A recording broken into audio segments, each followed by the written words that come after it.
أهلا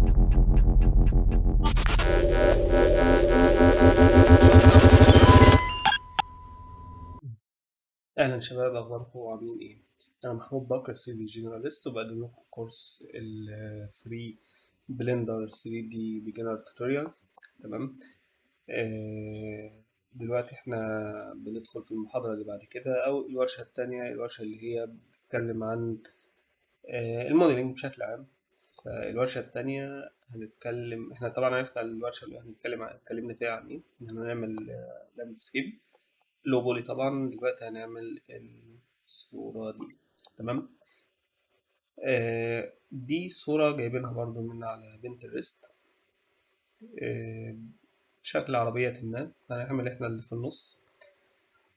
العربية دي هنعملها بطريقة ليبولي شوية، اللي هي دي. يعني الوضع بتاعها مش صعب ومش سهل قوي، بس هنعملها. تمام. دي الورشة بتاعتنا النهاردة. قبل ما نبدأ فيها يعني حابب إن أنا أتكلم بس، أدعو لإخواتنا في فلسطين.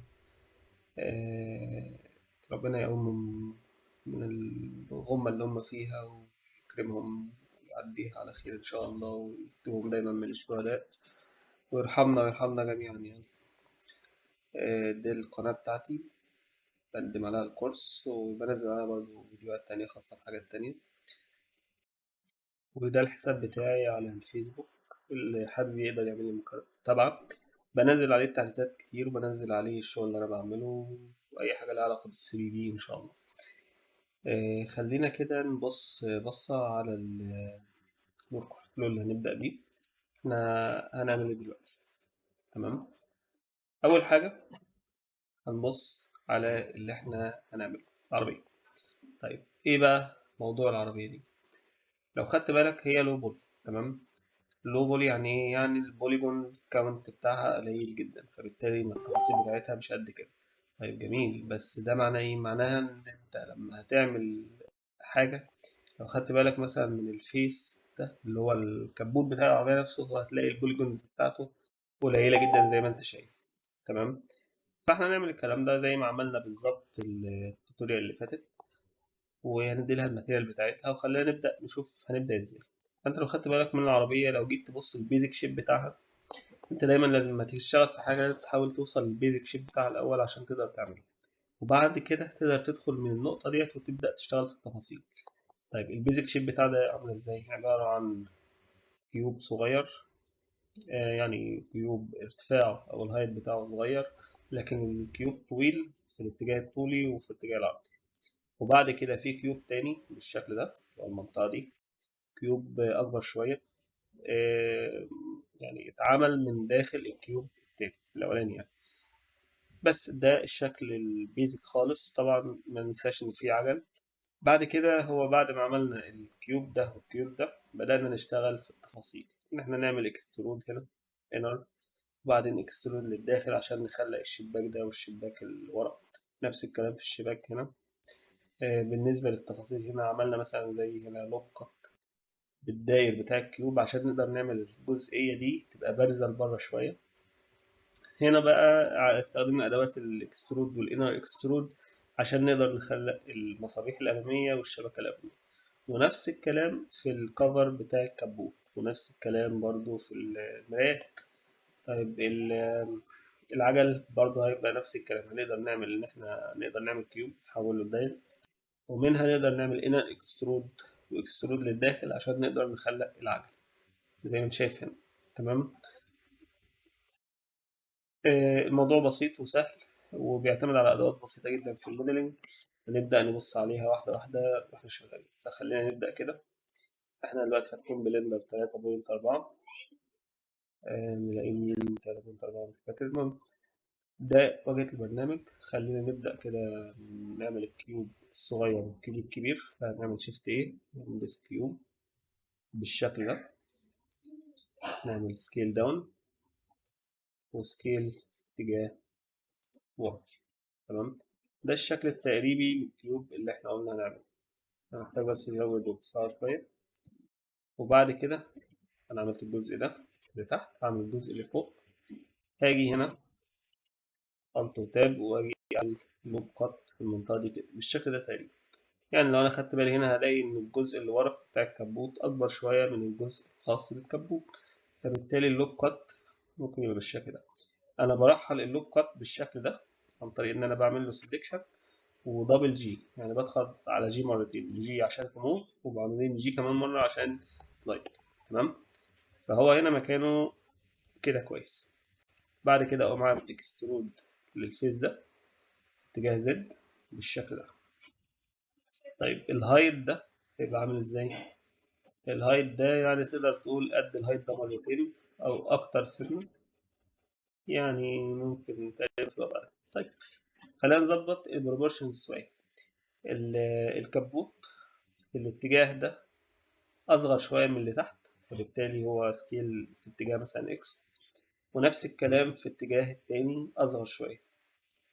جميل، فده نعمله ازاي؟ هنعمل واحنا سيلكت الكيس اللي فوق سكيل في اتجاه اكس شوية بالشكل ده، يعني يمكن سنة كمان، وسكيل في اتجاه واي شوية كمان.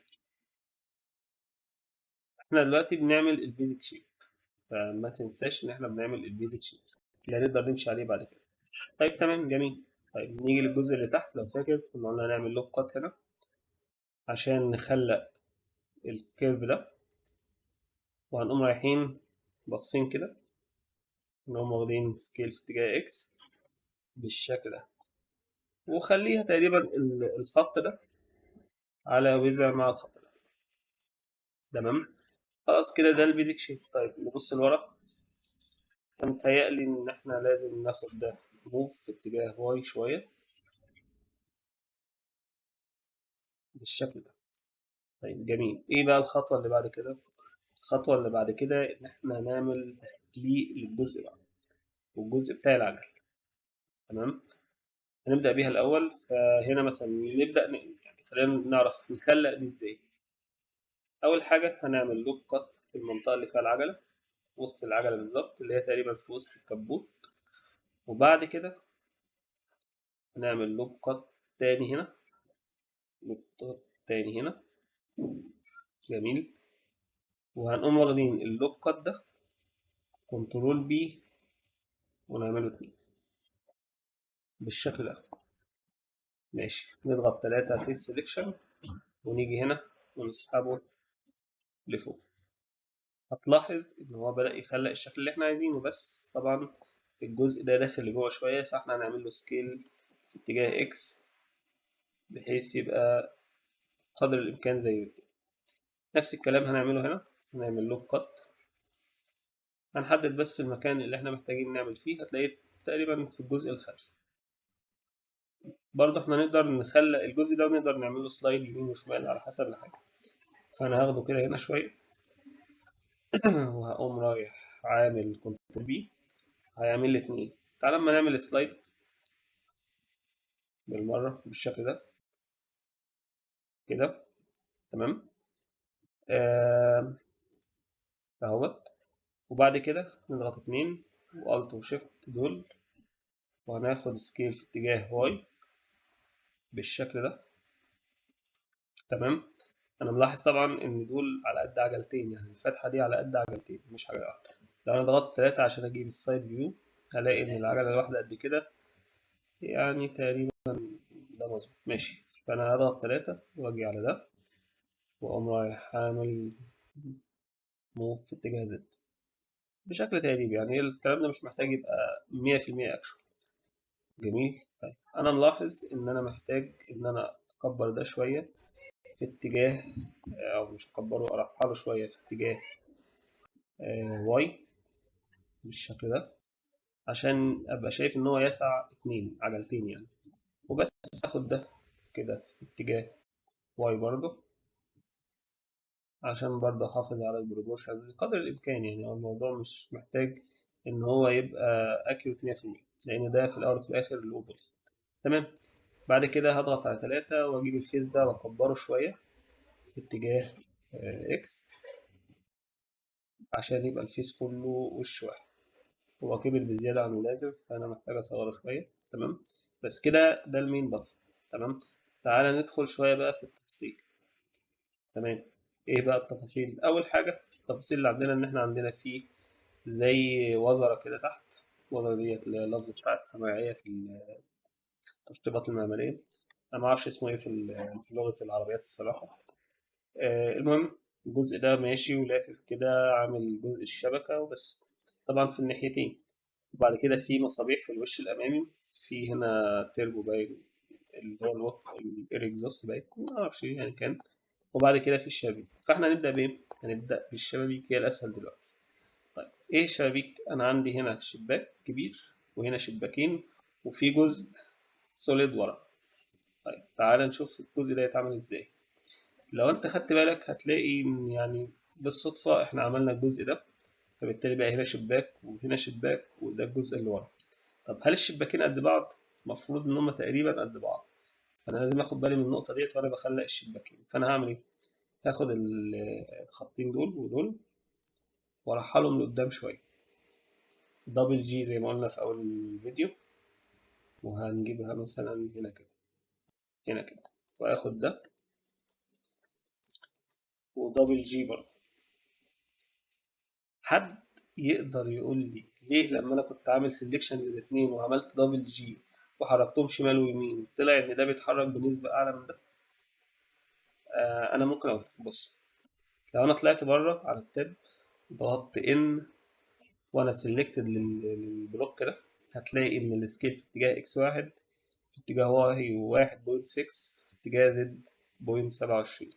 في حين إن أنا لما بعمل كيوب جديد هلاقي السكيل واحد واحد واحد. احنا لما عملنا سكيل داون، سكيل في اتجاه زد وسكيل في اتجاه واي في الأول خالص، لعبنا في الأرقام دي. فالأرقام دي عشان أقدر أعمل إيديت على الموديل، أعمل بيفل وأعمل سب ديفيجن وأعمل كل حاجة، حتى لو هعمل داينامكس دي كريجيد بادي مثلا أو سوفت بادي، لازم الإكسات والواي والكلام ده كله يبقى واحد. كل ده يبقى واحد. انا بعمل دي ازاي؟ عن طريق ان انا بعمل كنترول ايه، ودي انا قلتها في المحاضره اللي فاتت بس مش بالتفصيل، وبعمل له ابلاي اول ترانسفورميشن. هتلاقي بقى واحد، وهتلاقي ان الاوريجين بتاعه بقى عند الكورزر. جميل. يعني انا لو خليت الاوريجين بتاعه سيت اوريجين مثلا للجيومتري، الاوريجين اللي هي النقطه الصفراء ديت في الميدل بتاع الجيومتري لكن مش عند الكورسر. لكن لما بعمل له كنترول وايه اللي هو ابلاي ترانسفورميشن، الاوريجين بيروح عند الكورسر حتى لو الكورسر في المكان ده. تعالى نعمل كده ابلاي. انا بعتذر لو في صوت في الخلفيه يا شباب، معلش. المهم هنعمل الت. هو دلوقتي مثلا اعمل سكيل في اتجاه زد مثلا بالشكل ده، بقى 108. اعمل له الت وابلاي ترانسفورميشن. لا ده انا فهمت غلط، معلش. الاوريجين بيروح عند السنتر اوف اكسس مش عند الكورسور. عامة احنا هنضغط شيفت اس عشان نجيب الكورسور towards الاوريجين. هنضغط شيفت اس برضو كورسور toward الاوريجين. تمام. وانا بحب دايما ان الاوريجين بتاع الجيومتري اللي انا شغال عليه يبقى اوريجين تو جيومتري في المنتصف هنا، ملوش دعوه بال 3 دي كورسر. تمام. طيب خلينا بقى، احنا خلاص اتاكدنا ان دي وحيد.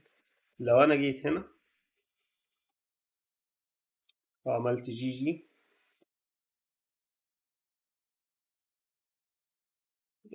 هو واضح ان في سبب تاني بس يعني مش مشكله. خلينا نركز بس في نقطه وما ننجرفش في نقط تانية. المهم ان انت عرفت يعني ايه ابلاي ترانسفورميشن. هنيجي هنا، انا شايف ان المنطقه ديت قريبه، هي طبعا دي اكبر ودي اكبر. فلسه هنعمل editing دلوقتي، فخلينا نسلكت الاتنين دول بالشكل ده ونعمل inner extrude، بضغط اي بالشكل ده. وبعد كده هضغط extrude. بس قبل ما اعمل كده لازم اخد بالي من النقطة دي ان الكلام ده وسع خلاص. فانا هاخد كده سلكت دي ودي ودي واعمل له سكيل في اتجاه اكس عشان اكس واي اسف، عشان يبقوا صغيرين قدر دي. تمام.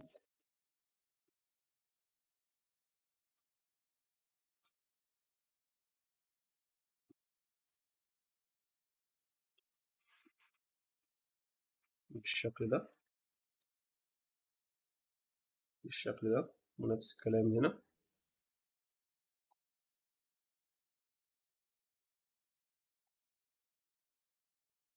تمام، وهضغط سيلكشن ليهم واعمل اكسترود. بس هعمل اكسترود ازاي؟ مش الاكسترود العادي، هعمل لو انا عملت اكسترود عادي هتلاقيهم بيروحوا في اتجاهات غريبة، فطبعا ده مش مطلوب. فانا هعمل الت اكسترود واكسترود along normals. تمام، وهسحب لفوق او لجوه، يعني لفوق او لتحت. هتلاحظ ان هو بدأ يتعمل الاكسترود اللي احنا عايزينه. تمام، نفس الكلام هنعمله هنا، هنعمل inner extrude. بس خد بالك بقى من المسافات دي، يعني خلي المسافة دي هي المسافة اللي هتنتج بيها. تعالى نعمل inner extrude بالشكل ده، واكسترود عادي. في اللحظة دي اكسترود عادي لأن أنا عامل سيلكشن لفيس واحد مش لأكتر من فيس، فعادي تقدر تعمل along normal أو اكسترود عادي اللي يريحك. جميل، كده احنا عملنا الجزئية ديت. تعالى نبص بصة تانية. اوكي، مفيش مشكلة.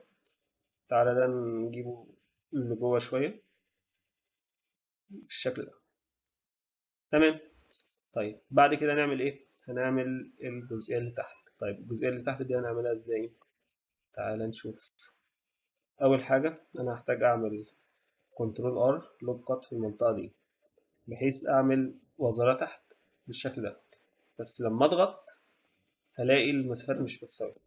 أنا كل اللي أنا هعمله إن أنا هضغط إي وأنا لسه بحرك اللوب كات قبل ما أضغط كليك وأخرج منه، وهو لسه سيلكتد كده وبيتحرك معايا. اضغط إي، ضغطت إي تاني هتلاقيه بيغير الاتجاه، ضغطت إي تالت هتلاقيه بيحافظ على المسافة. فأنا عايز أحافظ على المسافة بالشكل ده. جميل، بالشكل ده. بعد كده اضغط 3 وبعدين الت وشيفت عشان اضغط اللوب سيلكشن ده، والت واي عشان اعمل اكسترود الونج نورمال بالشكل ده. انا مش محتاج مسافة كبيرة، فانا احتفظ بالشكل ده على المسافة دي. وهتبص على الصورة هتلاحظ ان الجزء ده بارز شوية، فهنعمل له بروز اكتر بان انا هعمل سيلكشن للجزئية دي بس هنا كده. ونفس الكلام الناحية التانية. طبعا انا ممكن في حتة هنا باظت، الجزء ده باظ مش مشكلة هنظبطه. هتعمل الت واي along normals برضه بالشكل ده.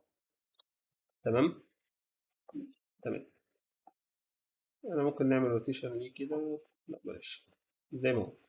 اللي انا عايز اعمله ان انا مش عايز اعمل كل ما هعمل حاجة هنا لازم اعمل سيلكشن لها هنا. فانا هعمل ايه؟ هقطع العربية دي للنص واشيل النص الشمال واعمل ميرور.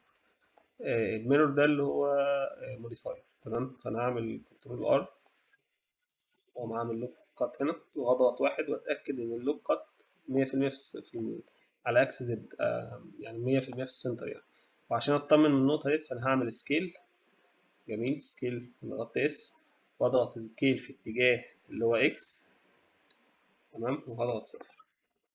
جميل، هو كده انا متاكد 100% ان هو في السنتر. وبعد كده هعمل ايه؟ هشغل اللي هو التوجل اكس راي واقوم داخل على الفيرتسز واختار كل الفيرتسز اللي في المنطقه ديت واقول له اكس اللي هي ديليت، يعني واقول له ديليت فيرتكس. تمام، فهو دلوقتي اصبح عندي نص يمين بس. في اللحظه ديت هاجي على الموديفاير واقول له ميرور. في الميرور ادي ميرور، هو عمل ميرور لوحده على اكس اكس. لو انت شغال اكس واي هتضغط اكس واي. تمام، بس فانا اي حاجه هعملها هنا هتنعكس في الناحيه التانيه.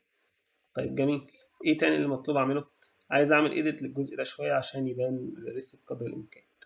لو خدت بالك ان الجزء ده والجزء ده المفروض ان هما يبقوش بارزين كده، المفروض يبقوا بالشكل ده كده. تمام، الجزء اللي تحت هو اللي بارز اكتر، بمعنى ان انا لو عملت دي ودي ودي دي وبعدين كنترول بلس. تمام، محتاج نزود الكلام هنا وبعدين نضغط موف في اتجاه اكس بحيث يمشوا كده. هنلاحظ ايوه انا عايزها كده. تمام، وبعد كده هاخد الجزئية دي.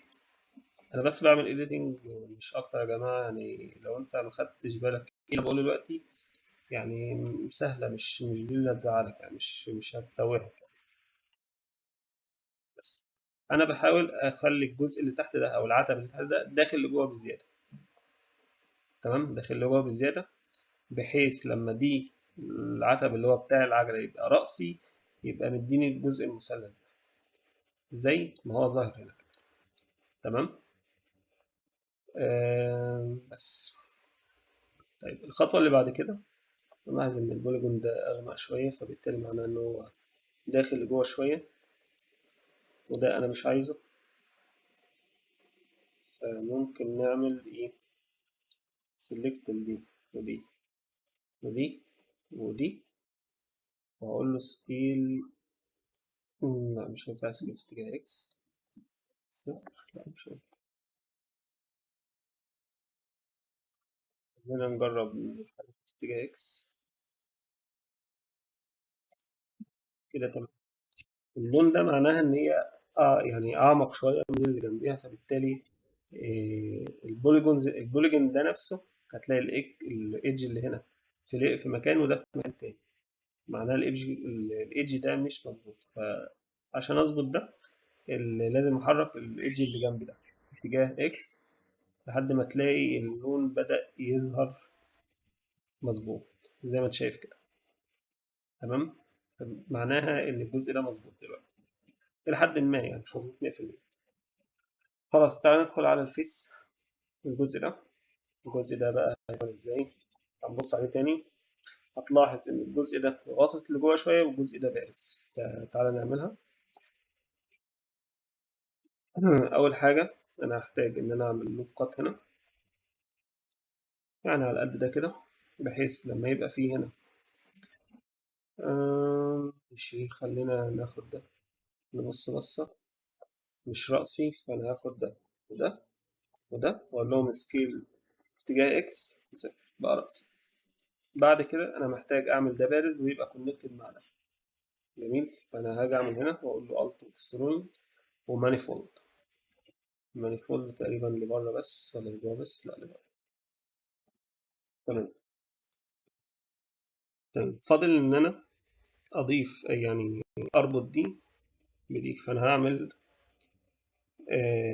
نعمل ايه؟ merge at last. يعني ايه last؟ يعني انا الاول selected دي النقطة دي، وبعدين عملت select للنقطة الأخيرة دي. فانا لما هعمل merge يعني merge at last هيقوم عامل connect للنقطة دي بالنقطة دي، بس هيحافظ على مكان النقطة الأخيرة وهيحرك النقطة الأولى مكانها. أما لو عملت first فالعكس، لو عملت merge at center هيوصل اتنين في النص، المسافة الوسطية بينهم. تمام. أنا عملت ليه النقطة الأخيرة؟ لأن أنا عارف إن النقطة الأخيرة هي في المكان الصح اللي أنا عايزه. تمام، بالشكل ده. النقطة دي أصلا مش connected دلوقتي، بس مش مشكلة. ايه تاني عندنا؟ دي برضو merge at center مشكلة. أنا أصبح عندي إن الفيس ده وده وده وده connected زي ما أنا عايز. تمام. بعد كده هنعمل إيه؟ هنعمل selection لده. عايزين نخلق الجزء اللي في النص. هنخلقه إزاي؟ لو خدت بالك في الصورة تاني معلش، هتلاقي إن الجزء ده سميك عن الجزء ده، وبالتالي التخليقة ديت لازم تبقى لجوه شوية. تعالى بص أنا هعمل إيه؟ هعمل inner extrude بالشكل ده. جميل.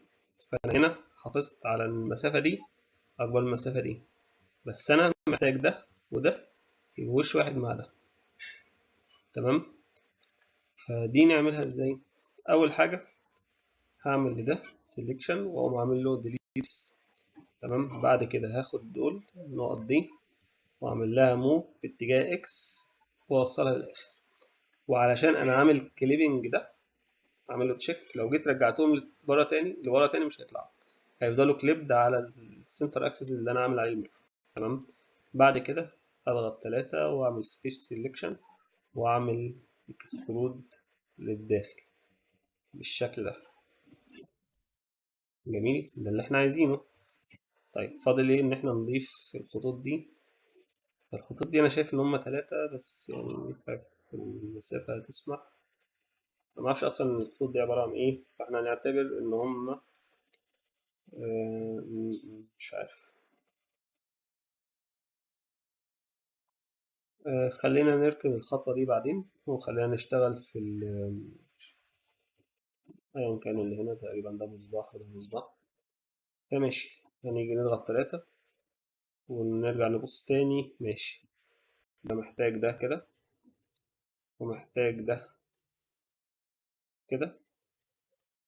لا ثواني هنعمل inner extrude، بس بدل ما هو بيعمل اكسترود الاتنين مع بعض هضغط اي تاني بحيث يعمل اكسترود لكل فيس على حدة.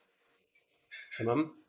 بعد كده هاخد ده واعمل له اكسترود للداخل. وهنعمل ايه بقى لده؟ اقوم واخد ده كده مع ده واقول له جي في اتجاه واي بالشكل ده. جميل. وهاجي على على الايدج ده وانزله لتحت شويه. جميل، بحيث يديني الافكت ده لو خدت بالك هنا مش واضح قوي 100%، بس واضح ان المصباح اللي تحت غاطس واللي فوق غاطس من تحت لكن رأسي من فوق. فماشي. anyway احنا عملنا الجزء ده كده يعتبر. فاضل ان انا اعمل الجزء ده. ده انا حابب ان انا اعمل كل حاجة في اوبجكت واحد او جيومتري واحد، مش عايز اعمل جيومتري تاني جوه ده. فممكن نعتبر ان دي خطوط رأسية. اظن يعني ممكن انا لو جيت هنا كده مش حابب اعمل كنترول ار. ده ممكن نعمله كده، ممكن ده نعمل 2. طيب محتاج، خلينا نعملهم 4 مثلا. ونعمل ده 2. وممكن ناخد دول كده. العدد مطلعش صح فماشي. كنترول زد. ونعمل ده بدل ما هما 2 خليه 3.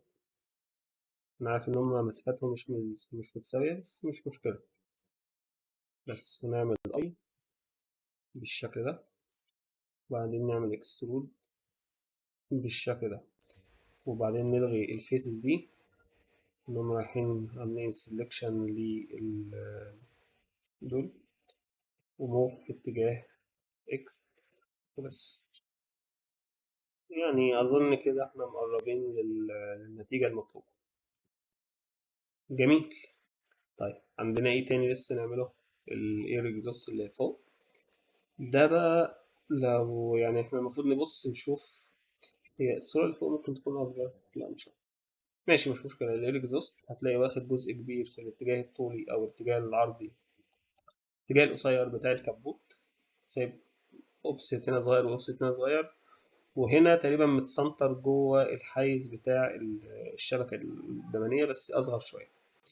فاحنا دلوقتي محتاجين نعمل إن احنا ناخد ده كده وموف في الاتجاه ده بحيث المسافة ديت تبقى أصغر شوية. ممكن نموف كمان. تمام. هنيجي هنا هنقول له موف في اتجاه واي بحيث نجيب الأوفست دي صغيرة، ونفس الكلام في اتجاه واي بحيث الأوفست دي تبقى صغيرة. الحيز ده هو ده اللي هنعمله الاير اكزوست. فاحنا هنعمل اكسترود عادي ونطلع بالشكل ده ونتشيك تاني. هتلاقي ان هو مستطيل اكتر ما هو طويل. فهنحاول هنعمل ده ازاي. هاخد ده واطلعه لقدام شوية، واخد ده وارجعه لورا شوية. هنا يعني تقريبا بقى مربع شوية، فانا هاخد دول واموفهم في اتجاه اكس شوية، ويبقى الوضع يمكن كده افضل شوية. تمام. هتلاحظ ان هو افقي برضه، لكن الجزء اللي ورا مسحوب شوية والجزء اللي قدام ده فيه جاب او فراغ يعني. فماشي هنسلكت ده وموف في اتجاه واي بالشكل ده. بدأ يظهر عندي. بعد كده هاجي هنا على ده وهعمل inner extrude. جميل زي ما عملت المرة اللي فاتت. وهاجي على الفيس هنا امسحه delete فيس. وخلينا ناخد الايدج نفسه وموف في اتجاه واي، ويبقى انا كده عملت الجزء ده. جميل. بعد كده هعمل اكسترود للداخل للداخل بقى براحتي، وأوصل لحد هنا. ماشي تمام. كده أنا عملت الجزء ده والجزء ده والجزء ده. تقريبا أنا مفيش حاجة أعملها غير إن أنا أعمل المراية، أو هي المراية وال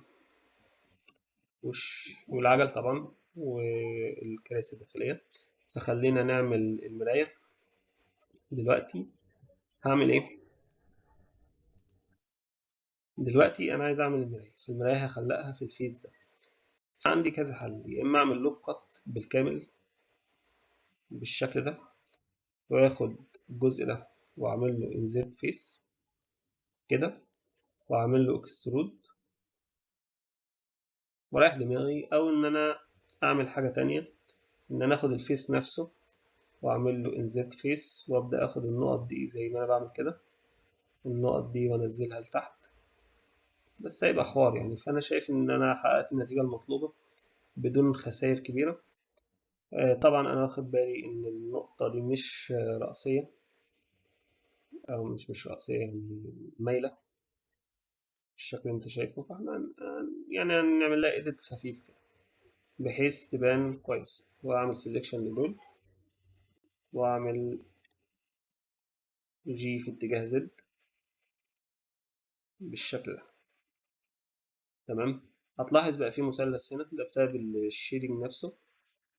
آه، يعني دي سهلة نقدر نعملها. فأنا هعمل الكورسور هنا، وهاجي على align view وأقول له view to cursor عشان أقدر أعمل روتيشن حوالين النقطة دي.